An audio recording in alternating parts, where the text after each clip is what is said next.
Hello, I'm John Beattie and welcome to Cask to Glass, the whisky podcast, where we explore the heritage and flavour of Scotland's national drink and the world's favourite spirit.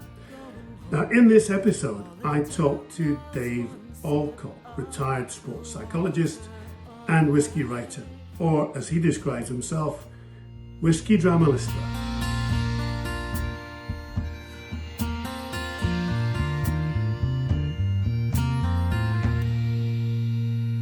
Dave, good to talk to you. Thank you very much for doing this. A pleasure, John. Good to see you. Let's start then. How do you take your whiskey? I take it primarily neat or with a massive slug of lemonade otherwise. No, I'm only joking. It's neat. That could have been controversial start there. Yes, no, yeah, neat.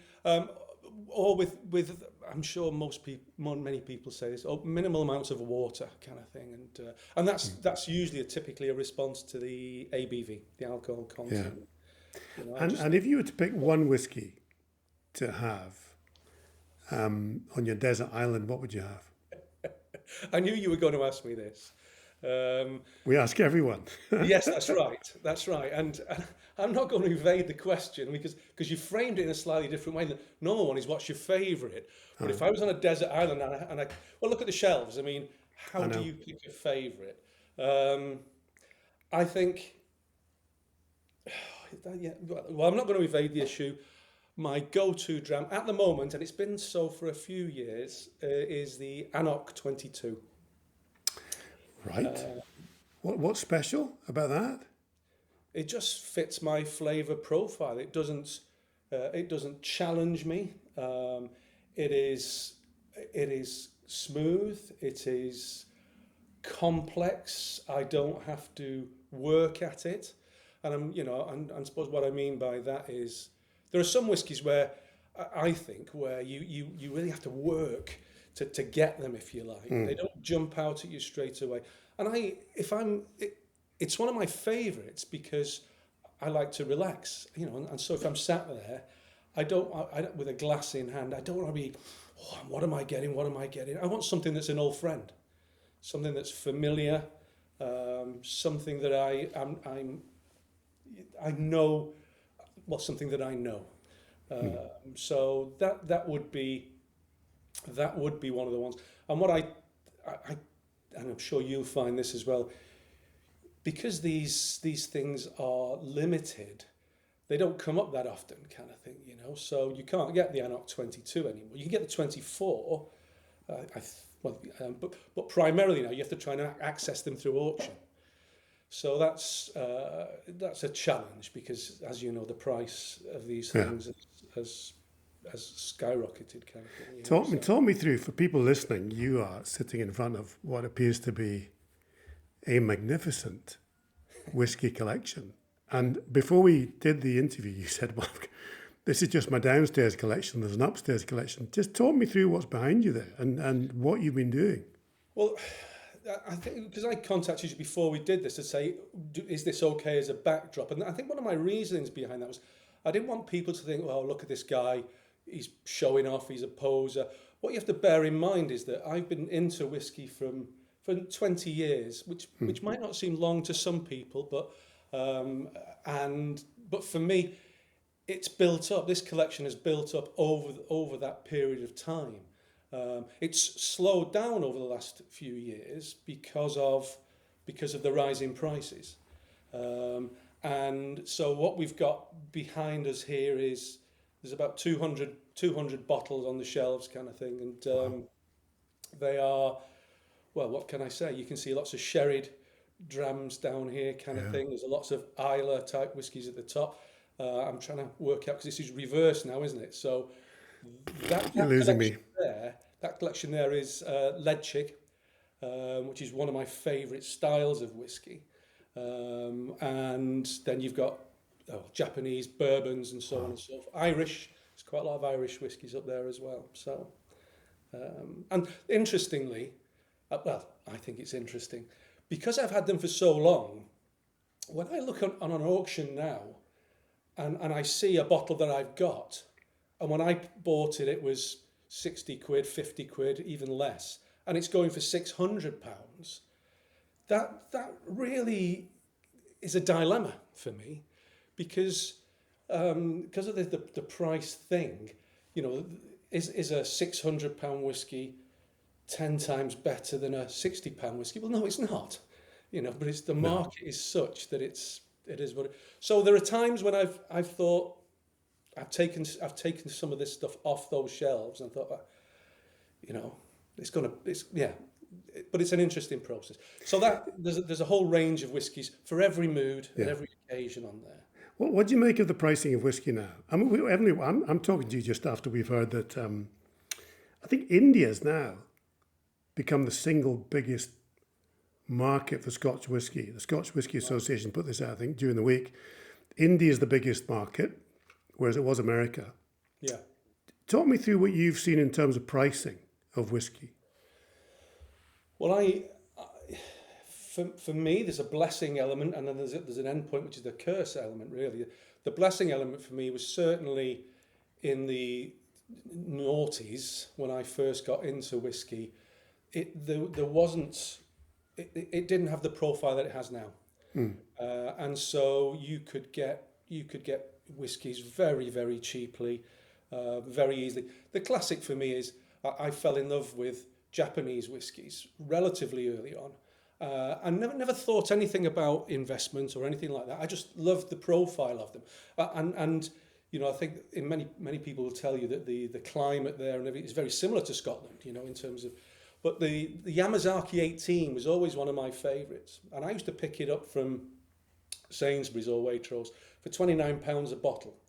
And now it's 600 plus a bottle kind of thing. And so I can't afford that anymore. I've got one bottle left, but I can't afford that anymore. So as this is just my opinion, as the profile of whiskey started to improve, if you like, and more people got it and more people understood it and more people recognised how wonderful a drink it was, then the prices started to go up.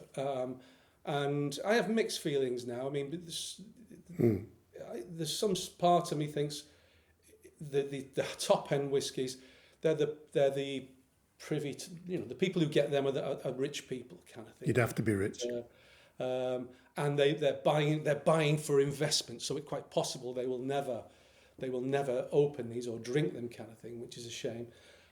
However, because that's out of our control to a large extent, the adaptation we have to do, I think, and I really do, is we look for new whiskies. We look for other whiskies. We try and find whiskies that aren't in that, you know, the Macallan type, you know, area. You know, So yeah, I think it's problematic. It's not reflective of what's in the bottle, the prices. As I say, you know, a £6,000 bottle of whiskey, you know, it isn't 100 times better than. Well, I'm doing the sums here. What's 100 into 60? Is it 60? Yeah. 60 times 100, 6,000. A story. I bought a bottle of Kuruizawa. I used to like Kuruizawa. And I was very, still friendly with a guy called Marcin Miller, who was very heavily involved with the Kuruizawa distillery. And I loved that profile. So when they were bringing out the Kuruizawas, they were about £100 a bottle. And I adore them. I think they're gorgeous. Now, as you well know, they're sort of £6,000, £8,000, £9,000, £10,000 a bottle. So it is what it is. It's a weird world, isn't it? Because it's a bit like, you know, do you buy a house as an investment? Yeah. Or is it your place to live? Yeah. And also, do you guitars? You know, I play in a rock band, guitars. Yeah. A £10,000 guitar, it's not going to be 10 times better than a £1,000 guitar. We'll get back to that episode in a second, but the best free way you can support the podcast is just hit the thumbs up button on this video and subscribe so you get new episodes every week. It also helps lots more people find the podcast. So thank you. You know, you're a sports psychologist and we've both had these backgrounds in sport. And when I chatted to you about setting up this interview, some of the stuff you said about sport was fascinating. Because you've been involved with cricket, rugby league, rugby, and others, haven't you? Yeah, that's right. What are the kind of things you've learned being a sports psychologist? So you want me to condense 28 years into... No, I love these questions where you can't say yes or no for an answer. Just a technical point. I can no longer call myself a sports psychologist because I'm retired and I'm no longer registered. I was a chartered sports psychologist for 28 years and absolutely loved it. Absolutely loved it. Things that I learned, most of what I learned were what I would call transferable skills and transferable knowledge that I would apply in a performance context. You know, and when I mean transferable, I'll give you a classic example. Was a few years back I did a session with the Glenfiddich Global Whisky Ambassadors. Mark Thompson was I don't know if you know Mark, fantastic guy. He was then chief ambassador at Glenfiddich. He's not there now. And he brought me in. And basically, it was a fun thing to do with these ambassadors, but it was about performance, about how they could. And basically, I just translated what a lot of what I did and was doing at the time with athletes into that context. So very specifically, we talked about how you engage and how you perform at your best. So we talked about things like autonomy, competence, relatedness, and as a construct. So you think about it, autonomy, how much choice do I have in terms of what I do? Now, you've been around sports people, and I'm sure you're familiar with environments in which you're given very little choice. Yeah. You know, and that can get very tedious, very boring. You know, right, do this. So the skill there is trying to create climates in which players, athletes, or individuals, out of that context, have a sense of I can choose elements of what I do. So autonomy, competence, can I do what I'm being asked to do? And the relatedness bit is how do I feel about this? Can I relate to the people that I'm working with? And if any one of those is missing, there's a challenge in terms of performance.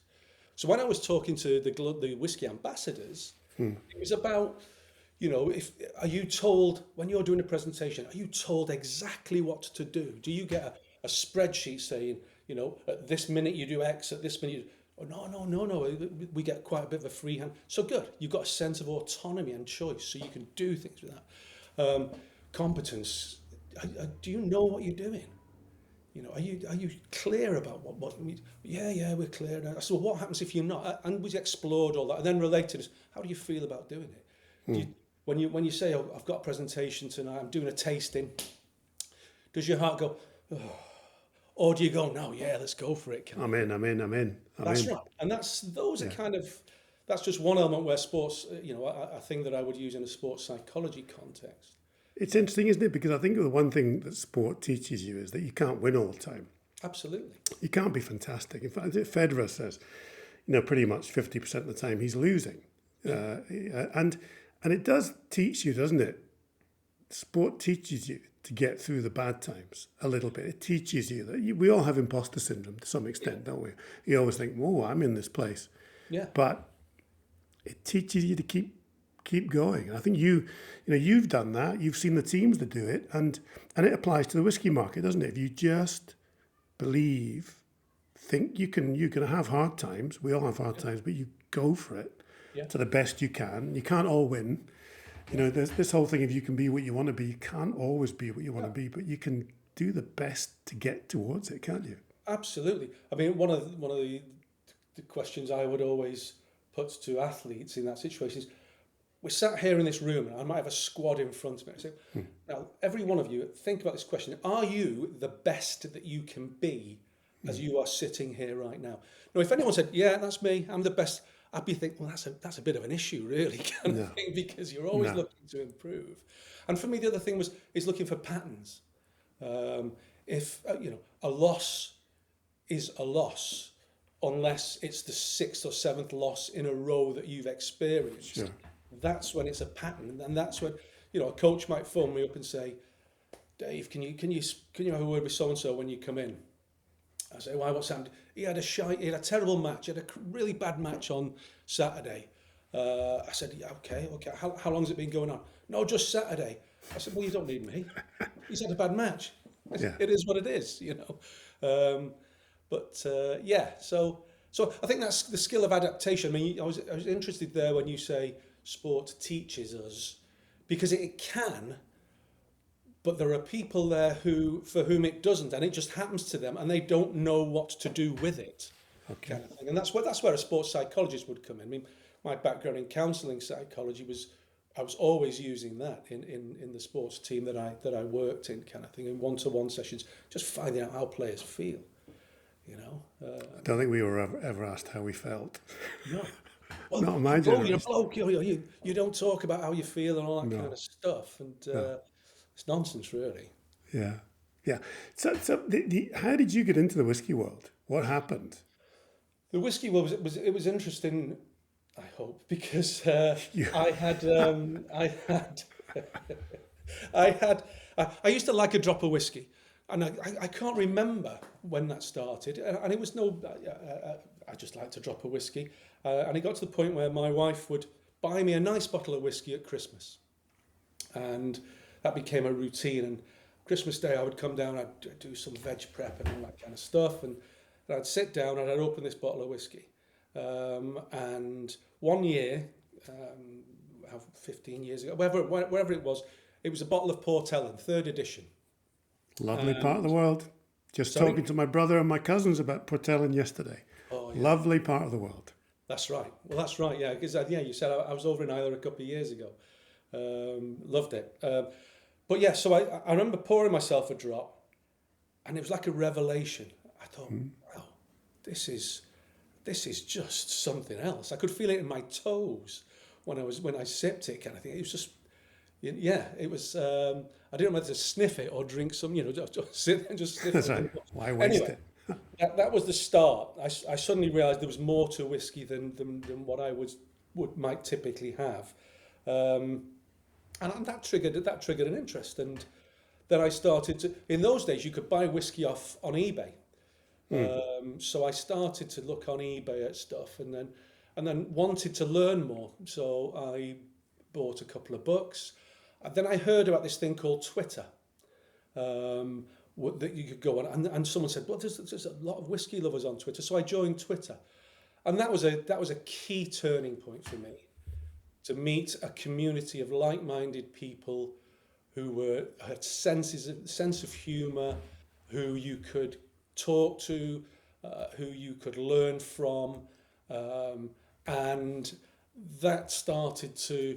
that really galvanized my sort of focus and stimulated me to want to learn more. Another key thing was, and this is a very selfish kind of thing, was at the time there was this thing on Twitter called the tweet tastings. They'd never been done before. Yeah. And it was a guy called Steve Rush, the Whiskey Wire. I think he works for Bimber now, I think. But he was the one that was doing it at the time. And in order to get onto the tweet tastings, you had to have a certain number of followers, because the distilleries would send you the whiskies, and they would want Steve to send it out to people who could influence and spread the word, kind of thing. Wow. And so I set about, whether it's the psychologist in me, I don't know, I set about building up my followers and really working hard. See, this is you applying, isn't it? This is you applying your background to, don't sit around and wait. Yes. Make it work. Right. Do your best to make it work. Well, that's right. And long story short, I built up enough followers and got onto the tweet tastings, and the joy of receiving free whiskey in the post was just you can't imagine how good a feeling that was. So I started doing that, and again wanted to do more. So I started a blog, which was called the Whiskey Dramalista. Yeah. Which has stopped now. I stopped that, and then the distillery started to get in touch, saying, "Would you like to come up to a distillery and spend a few days here?" So there was lots of press trips. Oh, the hardship. That's right. I didn't have to get a taxi from my house to the airport. That was all provided for, kind of thing. And so a group of people who I still regard as friends. In fact, one of them is coming down next weekend to stay the weekend. we went up, we had some fantastic times up there, some great stories. And then I started to write about it. And I was keen to write about it from a psychological perspective. You know, Sure. for me... Explain that then. Explain the psychological perspective of whiskey. Well, whiskey is just rife with psychology. It's just redolent with psychology. I mean, if I was to pluck a few examples, the romance of whiskey, you know, and the fact that you know, I have a bottle of whiskey that I did spend a fair bit, not thousands, I spent a fair bit of money on it, kind of thing. It's Glen Grant 1958. Okay. Now the reason I bought that, John, was because it was one of those that had the date of distillation on it, kind of the date that it went from still into barrel, kind of from cask into bottle, and the date was the day my mum was in labour with me. Okay. Wow. Now the psychology for me there is that's one of a limited number of bottles, and I can pour a glass of that, and it can take me just back into so many memories. It can deliver me to a place that nothing else can. Vodka can't do it, gin can't do it, all that kind of stuff. So the romance for me and the individual connection is really important. The psychology thing for me is interesting. There were a lot of ideas I had during the peak of my sort of time in the world. Was about whiskey and memories. I was very keen on, you know, when you sip a whiskey, what are you remembering, and are there patterns to that, you know? Because we often talk about, well, clearly we often talk about flavour profiles and the saltiness or the brine or the. But I was keen to go a little bit further with that and say, well, what are you remembering when you sip that? We're sat here chatting. I'm going to give you a minute now. You tell me, what are you remembering? That's really good. And I just think it's interesting. And I never. What do you remember? What do you remember? Well, it depends on the whiskey. When I'm drinking that Glen Grant 58, and I only have 1 dram a year, so because I need to stretch it out for a number of years, kind of thing. I deliberately reflect on my childhood. Yeah. The lead that I've got because if in terms of profiles, lead is one of my go-to sort of drams. I've probably got 20 or 30 bottles of lead up there. When someone says, what does that taste like? I'll often say, well, it's farmyards. You know, and then, what? Tastes of farmyards? You mean, what cow shit? Well, excuse my language, you know. But it is, you know, it's like saying with Ardbeg or any whiskey that you think was like cigarettes and ash, and someone says, what, you drink something that smells like an ashtray? You know, and it's the difficulty, the challenge. It's not a problem; it's a challenge. The challenge there is trying to get around that notion of, well, how do you translate what you're saying into something that's enjoyable? You're right. I mean, I think I've said this before in the podcast that as a rugby player, when you smell cut grass, you immediately think of the stadium, or if you smell, in my case, you smell a distillery.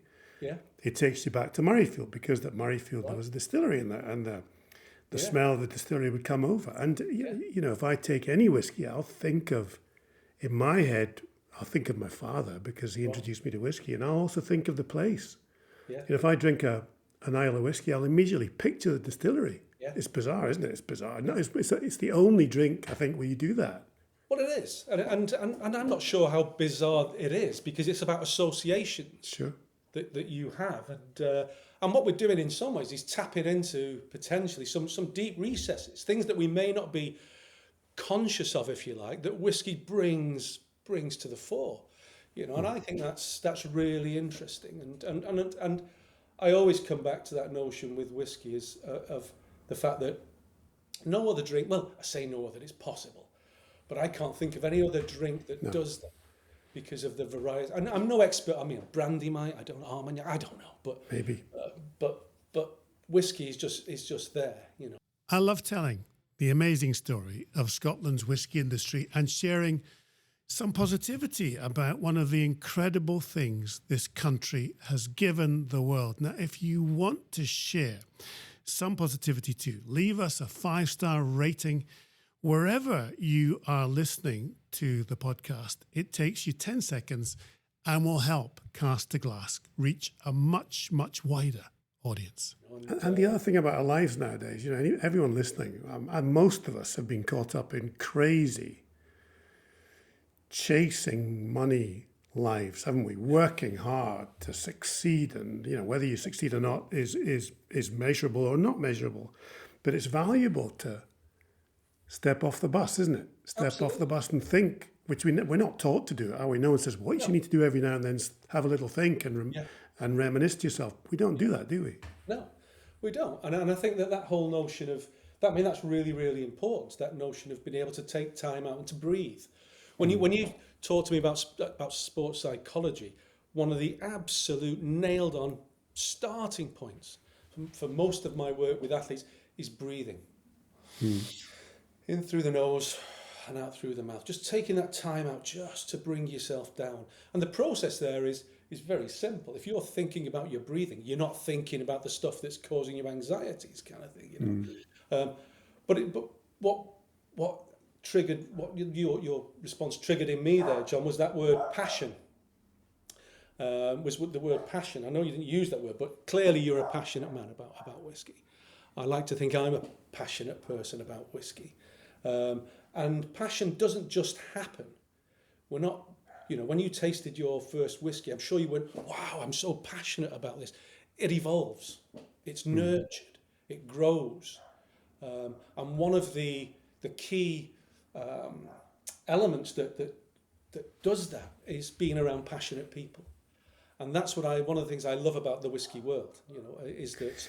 Do you know, bizarrely, I was interviewing an expert on the air the other day about fandoms. Right. So people, you can be in the Beano Club, right, or the Tufty Club, or you can be a Swifty. And because you all have a common interest, you've got a ready-made bunch of friends. And whiskey does that too, doesn't it? Yeah. Whiskey gets you a bunch of friends who think the same way. Absolutely. One of the things, I'm not sure if you found this, but when I'm not a well-travelled man, but I mean, I've been a few places, and I can remember going to a conference, this is when I was a psychologist, in Los Angeles. And the conference was pretty boring, really. It was dull as dishwater. But I'd done my research and knew what the whiskey bars were in Los Angeles, and went into one, and you probably recognise when you go in and you see a good whiskey collection, and you're sort of looking there, what shall I have? And the barman comes across, and they might ask you, what do you fancy? And you pause. That's the dog.